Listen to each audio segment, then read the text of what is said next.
আমরা ভাবি এটা আমার, ওটা আমার, সবকিছু আমার। কিন্তু আপনি যখন এই পৃথিবী ছেড়ে চলে যাবেন, আপনার মৃত্যু হবে, তখন এই দুনিয়ার কোনো কিছু আপনার সঙ্গে যাবে না।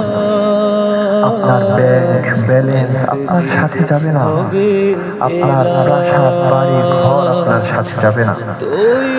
আপনার সবচেয়ে দামি ব্র্যান্ডের গাড়ি আপনার সাথে যাবে না। আপনার প্রিয়তমা স্ত্রী, আদরের সন্তান সন্ততি কেউ আপনার সাথে যাবে না।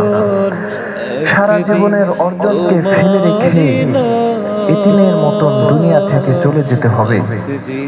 আপনি যখন মৃত্যুবরণ করবেন, তখন সবাই আপনাকে তাকিয়ে তাকিয়ে দেখবে।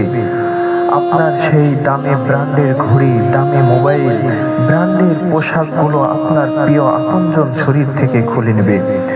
আপনার ঘরে দামি পালং থেকে নামিয়ে মসজিদ থেকে আনা খাটিয়ায় আপনাকে শুয়ে দেওয়া হবে। এই মুহূর্তে আপনার নাম পরিবর্তন হয়ে গেছে। কেউ আপনাকে নাম বলে ডাকবে না, আপনার নাম হবে লাশ। এমন অবস্থায় আপনার সাথে আর কোনো কিছুই যাচ্ছে না, শুধু যাচ্ছে কি? যাচ্ছে আপনার ঈমান আর আমল।